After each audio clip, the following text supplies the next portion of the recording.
I'm Ellie. I'm feeling so good today, feeling a lot of peace, a lot of inner joy, and this is not because my life is free of challenges. It's not. It's not because the state of the world has changed. It hasn't. So what it is because of the relationship I have with myself. And so that's what I want to talk about today. How the relationship with ourself, this is the most important relationship we will ever have. And this relationship is going to determine how all of our other relationships play out and our life experiences, whether we have access to peace and joy and bliss, even through challenges and difficulty, because as we know, life is full of that. And it helps us grow. So how I have changed, because I haven't always been like this. So I worked really hard to really develop this relationship with myself in which I have easy access to peace and joy and self-love. And so it started off by just becoming the observer of my mind, because though our mindset is so powerful in determining our experience. So when I first started observing my thoughts, I realized I had so many beliefs about myself which were pretty low. I had a lot of self-loathing beliefs. I didn't even believe when I first started out that I was worthy of love. I really just had a really low outlook on myself. And so I started to first just observe my thoughts, become aware of actually what even is going on in here in my inner world. And once I became aware, I started to pivot and change slowly just by working with the mind. So when thoughts would come up that weren't kind, I would change them. And I slowly started to change this inner dialogue in my mind from a really harsh, critical one to one that was really understanding of me and the human experience. And I started to just really become aware that we are all having this human experience. None of us are perfect. And as long as I'm doing my best, then that's enough for me. And so just starting to change the way my thoughts entirely. And so I started to shift my mindset from focusing on the bad, because that was my way of being before I started this whole spiritual journey in 2020. Yay!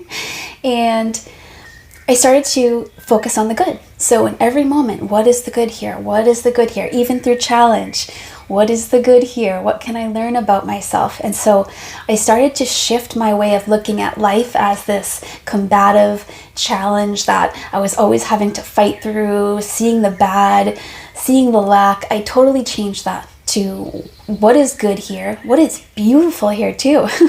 There's so much beauty all around us, and the earth itself is one of the most powerful ways that we can really connect to this beauty that's available to us all.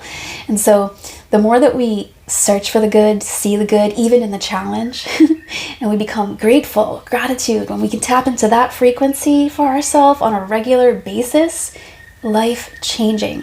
Because in my experience, there is always something good, always something good in every moment. And when we start to become someone who is being a person who sees the good, sees the beauty, our life just starts to open up into this really beautiful way where our lives are filled with beauty. Our lives are filled with good. And even when things aren't perfect, we don't focus on that. We're not focused there. We see the good.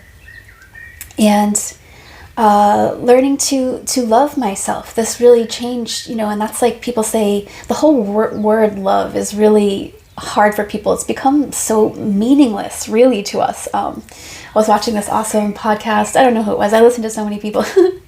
But he was saying that when you say I love you to a man, for example, and it could apply to a woman too, it's just because it's just so overused that it doesn't hold the weight that we want it to. But what would really hold the weight, instead of saying that to someone, is what you see in them that's good, actual things, that they're qualities that they have, things that they're doing, things that they're moving towards, these beautiful characteristics about them.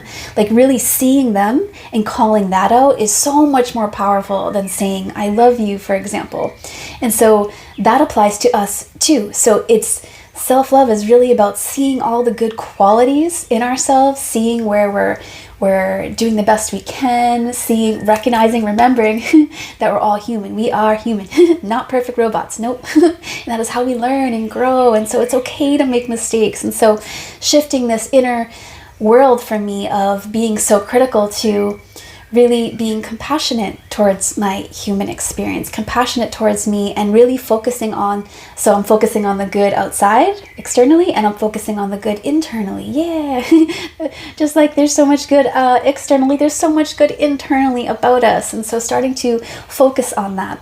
And then also taking accountability. So this isn't like this delusional, only focus on the good, especially when we're talking about ourselves, but even in the external world, we want to be in reality, right? We want 2 feet on the ground.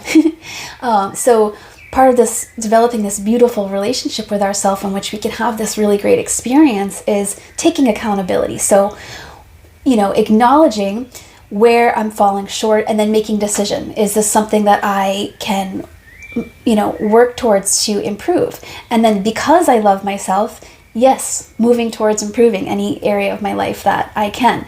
Like for example, over this winter, I've gotten a really bad habit of eating junk food at night, and it's something that I never normally do.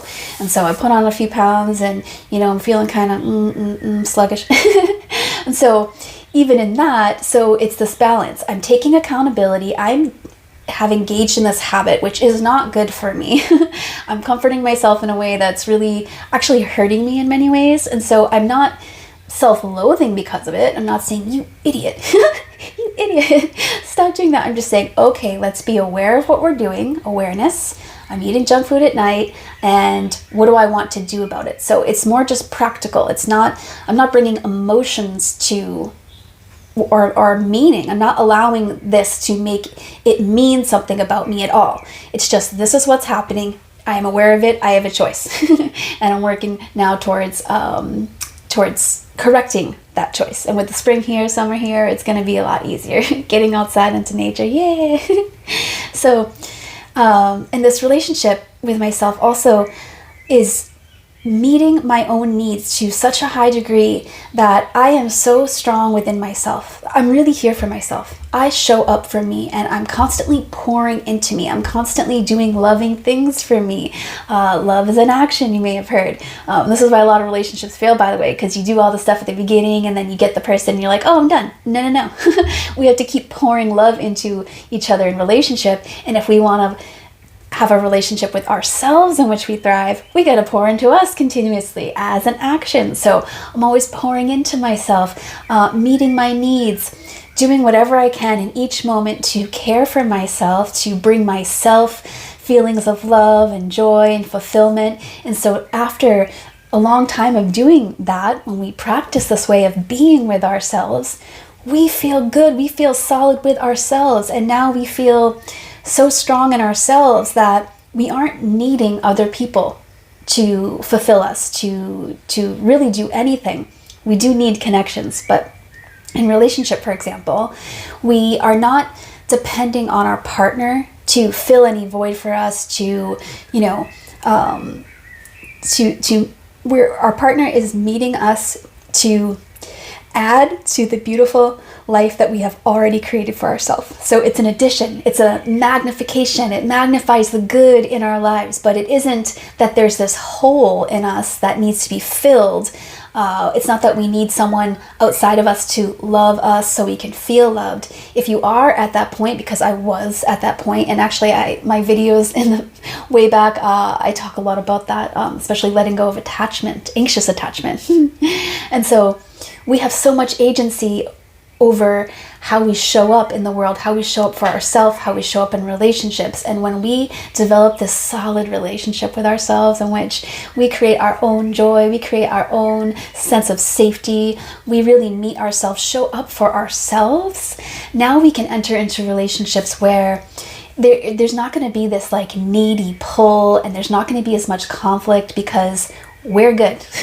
We're good for us, and we're here with us. So I'm going to end on this, one of the most important practices I have ever done to get myself to have this wonderful relationship with myself is coming into states of awareness. So it's the space between the thoughts, it's coming into the body and being the witness of self. So a lot of us want to be seen. We have this need to be seen and validated and understood, and we are the best person for that job. Yeah.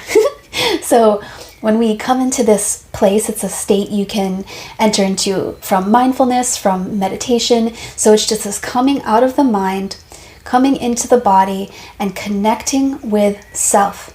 And then, so that's our masculine energy, bringing the feminine energy. So it's a sacred alchemy here. Sacred alchemy has changed my life, changed the relationship I have with myself. It's such a beautiful way. So I'm bringing awareness to myself. I'm witnessing self, whatever is going on in here, even what's ever going on in the mind, just from a place of witnessing what's going on in the mind and internally, emotionally, without judgment, just dropping all judgment and not interacting with the thoughts. Thoughts can be there. They will come in, just popping around. But when we don't interact with them, we really settle into awareness as the witness, as the observer, that's our masculine energy. And then we evoke in our heart space love for self. So we're meeting ourselves with awareness, masculine energy, love, feminine energy. And it's this sacred holding of anything that comes up within me, anything at all, any beliefs, anything that, any qualities about myself, any pain that comes up, any challenging emotion, I meet it with the sacred alchemy, awareness and love. And this transmutes it. It heals it. It brings life-giving energy to it, whatever it is, whatever thought, belief, feeling, way of being. And it alchemizes in such a way that we start to dissolve any of the painful feelings or beliefs, and we start to open up into this state of peace and bliss and love. And we can really make amazing decisions from ourselves when we start doing this practice, and we, instead of criticizing ourselves and self-loathing, we meet ourselves here in this place of awareness and love. We naturally grow. We naturally start to become better versions of ourselves. We start to have a better, that inner dialogue is nicer, kinder. Mine's really funny. I'm always just laughing, joking around with myself. I really have a playful inner being. That's my natural state of being, by the way. So we all have this like natural way that we truly are, but it's like covered up and buried under all these projections of us from other people, all these beliefs, a lot of the programming we got from our childhood. Most of the programming that we got that really like stuck is from 1 to 7. And so we can start to uncover all that stuff and really get to the source of, no, who are we really? Because who I am really, the depth of me, is a joyful, playful, peaceful, blissful, having a really good time soul, right? Essence.